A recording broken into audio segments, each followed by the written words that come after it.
여러분께서는 지금 경제학자 곽수종이 보는 새로운 시사, 곽수종의 뉴스 정면 승부와 함께하고 계십니다. 네, 뉴스 정면 승부 매주 금요일마다 색다른 코너 선보이지 않습니까? 이번 주 정치하는 엄마들 시간입니다. 경제는 사실은 심리다 그러지만 본질은 경제는 인구입니다. 오늘 정부의 임산부 지원책도 나오고 우리나라의 저출산 대책 등이 주제로 많이 다뤄지고 있는데 오늘도 그 이야기를 한번 해볼까 합니다. 정치하는 엄마들 대표 장하나 전 의원 모셨습니다. 안녕하십니까? 네, 안녕하세요. 우리 지금 밖에 둘이가 있는데 그죠? 네. 네. 이 정부에서 누군지 모르겠죠. 청취자 여러분, 방금 제가 소개한 분은 우리 장하나 전 의원의 따님을 소개했습니다. 이 정부에서 임산부 모두 지원하는 정책 중에서 고운맘 카드라는 게 있다 그러더라고요. 이게 뭡니까? 네, 제가 2015년 2월에 둘이를 낳았고요. 그러니까 네. 2014년에 저는 이 임산부로서 받는 정부의 지원책들을 받았었죠. 예. 당시에는 고운맘 카드고 예. 2015년부터는 국민행복카드라고 해서 예. 여러 가지 이 바우처들이 국민행복카드로 통합이 됐는데요. 예. 어쨌든 이 고운맘 카드라고 했을 때는 임산부들이 받는 거. 일단 예. 임신을 하면 예. 그 국가에서 50만 원씩 임신 출산에 쓰라고 예. 줍니다. 네네. 이게 그게 50만 원이 월입니까? 연입니까? 그냥 임신 기간 전부고요. 예. 그 분만 예정일로부터 60일 이내에 다 소진하라 뭐 이런 권고가 있어서 제가 처음에 50만 원 줄 때는 야 이런 좋은 제도도 있었나 이거면 뭐 출산 비용은 안 돼도 임신 기간 9개월 그러니까 제가 10개월. 그 9개월은 버티겠구나라고 생각을 했는데 예. 네, 50만 원으로 10개월을 버티신다고요? 그럴 줄 알았어요. 저는 아이. 병원에 뭐 몇 번 가고 예. 이러면 될 줄 알았다가 예. 정말 나중에는 고운 마음이 아니라 이제 고운 마음을 다 잃게 예. 만드는 이런 제도더라고요. 제가 좀 연구를 해봤더니 그랬습니다. 예, 고운 마음 카드가 아니라 고운 마음을 다 잃어버리게 화나게 하는 카드다 이 말씀이죠. 그렇습니다. 바우처 안에 여러 가지 바우처가 포함이 돼서 이제 국민 행복이 아니라 국민 불행 카드입니까 그러면? 이 국민 행복까지 얘기하기에 예. 너무 거창한 것 같습니다. 그 지원 내용이나 액수를 예. 봤을 때는요. 그 바우처 안에 뭐 어떤 내용이 들어가 있습니까? 이 국민 행복 카드는 사실 예. 임산부뿐만 아니라 여러 그 케이스에 바우처가 포함되어 있는데 네.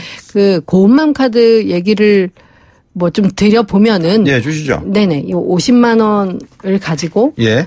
그 뭐 임신 출산 비용에 이렇게 그 사용하라고 되어 있는데 이 고운맘 카드가 50만 원을 주지만 네. 실제 임산부들이 이제 병원에 예. 그러니까 산부인과에 정기적으로 다니면서 예. 그 산부인과 의사들이 권유하는 예. 검사의 횟수와 비용에 비하면은 뭐 턱없이 예. 적은 금액이라서 아까처럼 좀 화가 날 수밖에 없다 이렇게 말씀을 드렸고요. 예. 그러니까 문제는 너무 그 요구하는 검사의 횟수도 많고, 네. 그러니까 그 점도 저는 이 바우처가 있기 때문에 예. 이 임산부들이 이 돈은 좀 꽁돈이다, 내 돈 아니다 네. 이렇게 생각할 거라서 예. 산부인과에서 좀 더 권하는 게 있지 않나 이런 예. 생각이 좀 들고 예. 또 하나는 아무리 그렇다 해도 저희 임신 출산 직후에 다들 산후조리원들 가지 않습니까? 그렇죠. 엄마들이. 예. 근데 그 비용이 다 수백만 원 합니다. 그 예. 평균 비용이 전국은 평균 230만 원이고 서울은 315만 원이에요. 2주 동안 산후조리원 쓰는 평균 값이요. 예. 그래서 그런 거에 비하면은 50만 원은 참 그 엄마들이 겪는 이 경제적 곤란하고는 너무 동떨어진 금액이다. 이게 고운맘 카드의 뭐 가장 큰 문제겠죠. 미국이라고 한 나라에 가보면 이 위기라고 하는 프로그램이 있거든요. 그러니까 임산부들에게 지원해주는 역시 프로그램이 있는데 네. 거기에서 방금 말씀하신 내용을 비교해보면 이 택도 아니다는 생각이 드는데 이거를 정부 예산으로 지원되는 사업에도 불구하고 지금 이제 장하나 전 의원께서는 받으셨다고 했지만 이거 못 받는 분도 계실 것 같아요. 그렇죠. 이게 그 질문에서도 좀 문제가 있고 저도 확실히 표현 안 했는데 정부 사업이긴 하지만 정부 예산에서 지원 사업이라고 할지는 중앙정부입니까? 지방정부입니까? 중앙정부입니다. 중앙정부. 근데 정부의 사업, 복지부 사업입니다. 복지부. 그러니까 이 고운맘 카드 같은 경우에는 전국 어디 있는 임산부든지 다 혜택은 받는데 이게 고운맘 카드 요 제도가 국민건강보험법에 따라서 시행되는 그 제도거든요. 즉 복지부 예산이 아니라 건강보험료 우리가 낸 거 있지 않습니까? 그렇죠. 그 재정에서 쓰는 겁니다. 그러니까 이거를 완전히 정부 예산 사업이라고 볼 수는 없는 없다. 상황입니다. 그리고 이제 생색은 정부가 내고 돈은 국민의료보험에서 내는 것 같네요. 그러니까 그거를 많이들 뭐 솔직히 저도 제가 예. 이 고운망 카드 받고 나서 문제점을 알고 파보기 전엔 몰랐습니다. 저 복지부에서 하는 사업인 줄 아니까 당연히 그렇게 생각을 했는데 네. 일단 그 정부 예산으로 하는 임산부 지원 사업은 이제 그 수급자나 네. 이렇게 차상위 계층 등의 저소득층 대상으로는 그 복지부 예산으로 나갑니다. 네. 그리고 또 만 18세 이하의 청소년 산모도 복지부 예산으로 나가고요. 또 네. 여성 장애인도 그러니까 이런 특수한 경우는 복지부에서 주지만 예. 그냥 일반적인 경우는 예. 건강보험 가입자가 여야만이 그러니까 집에 뭐 남편이든 하여튼 그 내가 건강보험의 피부양자가 돼야만이 이 고운망 카드 50만 원을 그 꼴랑 50만 원을 받는데 그러니까 생각해 보십시오. 장애인도 아니고 18세 미만도 아니고 아까 같이 차상위 계층이나 뭐 수급자 저소득층이 아니다. 근데 건강보험을 못 내고 있다. 그러니까 뭐 비정규직이라던가 여러 가지로 뭐 실직한 상태에서 네. 진작 경제적 곤란을 겪는 산모는 네. 어느 쪽에도 해당 안 되고 가장 도움을 받아야 될 산모들이 도움을 못 받고 있죠. 그게 요즘 이렇게 국감 현장에서 늘 여야 의원들 간의 다툼이 일어나는 부분인 것 같아요. 경계선인 것 같아요. 네, 맞습니다. 정부는 임대 사업을 해서 임대 아파트를 지었는데 막상 거기 들어가는 사는 사람 중에서 돈 많은 사람들이 자기 신분을 속여서 들어가는 사람도 있다. 이런 것 같거든요. 지난해 9월 복지부 배포한 자료 보면 2017년도 저출산 대책 예산안으로 22조 4,560억 편성했다. 근데 22조 원, 이 방금 50만 원씩 드리는데 22조 원에서도 아까 말씀하신 일부 계층들에게는 포함이 된 거 아니겠습니까? 그죠? 네, 뭐 22조란 전체 액수에 비하면 아주 작겠고요. 예.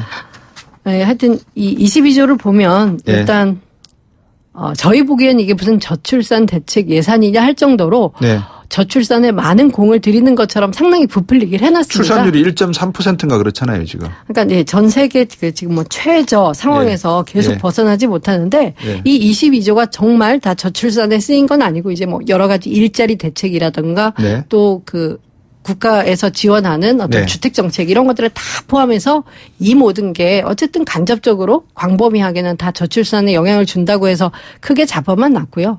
하지만 정말 핵심적인데 조금만 더 공을 들이면 정말 출산율과 직결이 될 만한 데들은 손을 안 쓰니까 이제 엄마로서 이렇게 분노도 하고 이런 행정의 답답함을 느끼는 거죠. 네.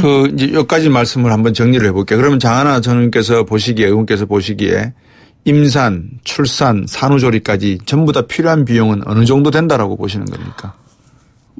너무 지역마다 편차도 있겠지만 어쨌든 500만 원 정도면 저는 아까 말씀드렸던 산후조리원 비용 포함해서 병원에 검진받는 비용 포함해서 또 하나 아이가 낳게 되면 새롭게 아이를 위해서 출산을 위해서 사는 물건들이 상당히 많습니다. 그쵸? 아이들 옷서부터 육아용품 그런 것까지 500만 원이면 잘 지원이 될 것이다. 그리고 이 500만 원을 매년 우리가 43만 명의 신생아들이 태어나고 있습니다.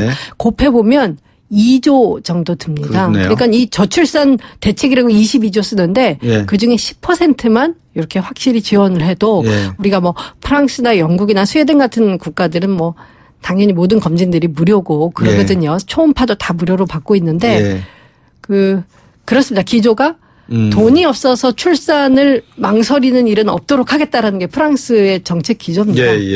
그리고 이런 지원을 산모한테 해주는 게 아니라 태어난 아기가 프랑스에서는 프랑스 국민인 겁니다. 엄마가 가난하니까 엄마를 더 지원하고 이 개념이 아니라 엄마가 비정규직이든 가난하든 장애이든 상관없이 태어난 그 아이가 프랑스에 아주 새롭게 태어난 국민이기 때문에 그 국민인 아기 당신에게 권리가 있어. 그래서 똑같이 그런 지원이 되는 거죠. 프랑스 혁명의 자유평등 박애 정신이 괜히 나왔겠습니까?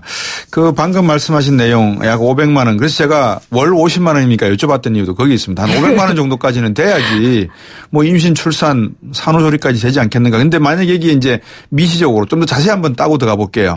만약에 수술을 출산을 하시다가 임산부 중에서 갑작스럽게 제왕절개를 할 필요가 있다. 이럴 경우에 제왕절개도 지원이 되는 겁니까? 현재는 뭐 제왕절개라든가 수술 비용들은 건강보험에서 급여 항목이 있지 않습니까? 예, 그런 식으로는 되고 있습니다. 그 수술은 아예 이제 별도로 되고 있는데 예. 또 이 그 뭐 출산과 관련한 그 급여 항목들에 대해서는 이제 산부인과 의사들, 산부인과 그 계에서도 불만이 많죠. 너무 수가가 작다는 겁니다. 네네, 네. 수술비가. 그러다 보니까 이제 아까 말씀하셨다시피 불필요한 검사를 막 하라고 이렇게 내보시는 거죠. 그게 정말 그 악순환인 겁니다. 그러니까 이분들도 그럼 주장을 국가한테, 국가를 향해서 이 출산에 대한 국가 인프라를 확충하고 우리가 그 수술을 하게 되면 특히 이 출산에 관해서는 24시간 대기를 해야 되고 그렇죠. 혼자 대기해서는 안 되는 거지 않습니까? 간호사와 좀 여러 인력들이 필요해서 이거를 뭐 정상적으로 하면 매달 몇 천만 원씩 손해본다 이런 주장들을 실제로 국회 토론회에서도 산부인과에서 오셔가지고 하시더라고요. 근데 그렇다면 그걸 국가에 그렇게 주장을 하셔야 되는데 저는 가장 힘없고 약하고 애꿎은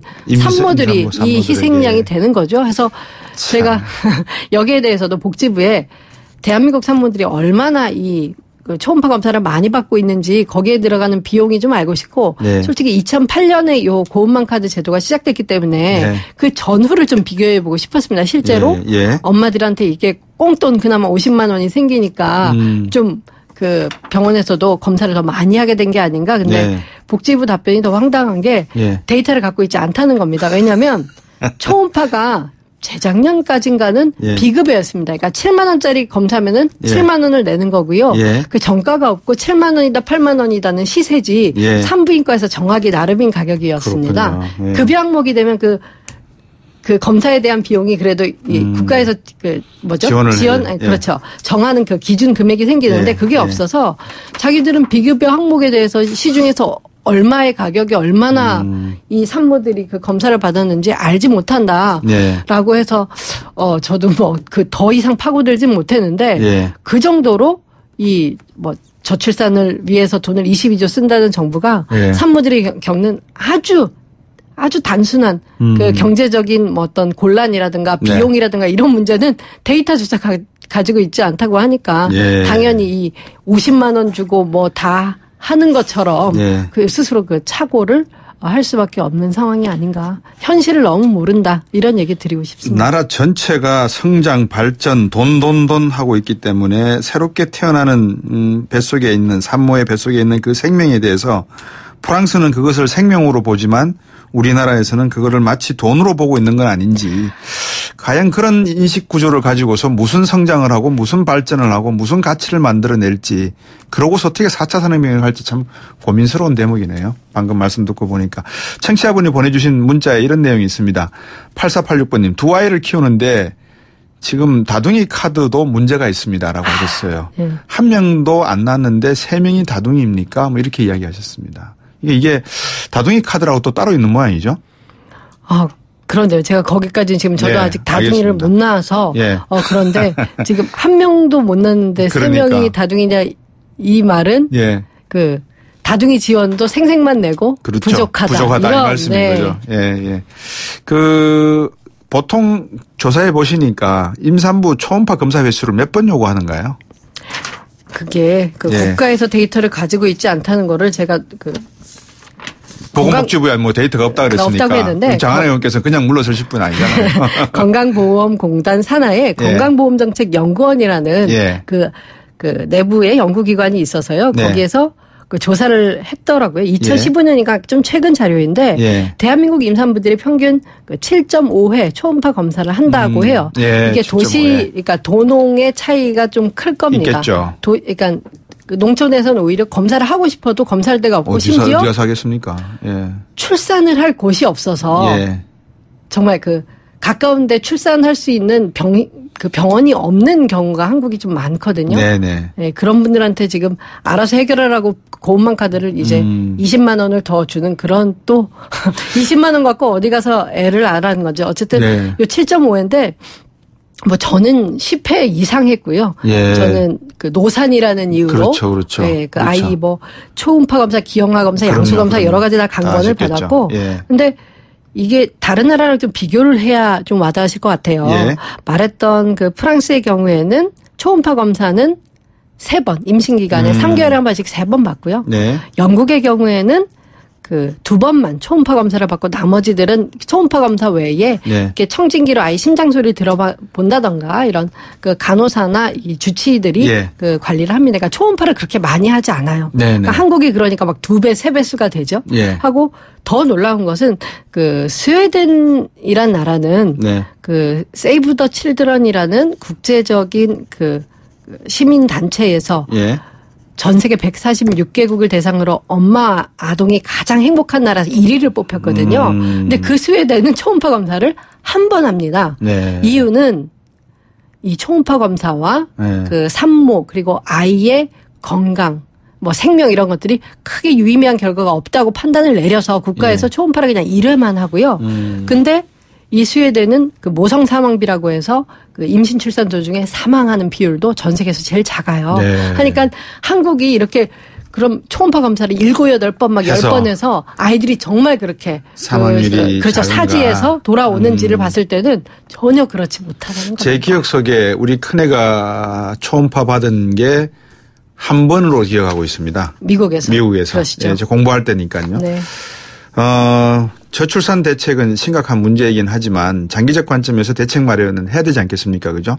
어디서부터 출발해야 되는지 결론을 내려주시죠. 그러게요. 시간이 제가 딱 한마디로 정리를 좀 해드리면 네. 출산율이 올라간 나라들이 있고 뭘 했나를 보면 쉽게 나오지 않겠습니까? 네. 근데 출산율 걱정을 하다가 그걸 네. 올리는데 성공한 나라들은 네. 이렇게 돈으로 된 나라는 하나도 없습니다. 오늘은 제가 돈 많이 달라는 얘기를 했지만 네. 돈으로 된 나라는 없고요. 그렇죠. 엄마들이 아이 낳고 회사 안 잘리고 계속 일할 수 있고 엄마 아빠가 아이를 공평하게 돌보고 이런 국가들이 예. 예, 출산율이 높아져서 그러니까 그 오스트리아 그렇죠? 유럽에 있는 오스트리아는 한 아이를 출산하면 네. 한국 돈으로 한 1,800만 원 정도를 일시금을 줍니다. 예. 그런데도 오스트리아는 출산율이 획기적으로 제고가 안 됐어요. 예. 네. 그 일가정 양립을 하도록 국가적으로 뭐 강제랄까? 제도를 완벽하게 갖지 않으면 네. 한 아이 낳고 1,800만 원을 줘도 출산율은 안 올랐습니다. 그러니까 그 출산율과 정말 관련해서 생각을 네. 하려면 네. 여성들이 아이를 낳고 삶이 완전 뒤바뀌고 경력이 없어지고 자기가 대학에서 아니면 대학 밖에서 전문적으로 공부했던 모든 네. 그 본인의 어떤 사회적 경력들이 예. 소멸되고 사라지는 경험을 없애면 예. 네, 그런 위험 감수하지 않는다면 아이는 낫습니다. 낳아보니까 그렇죠. 행복하니까요. 예.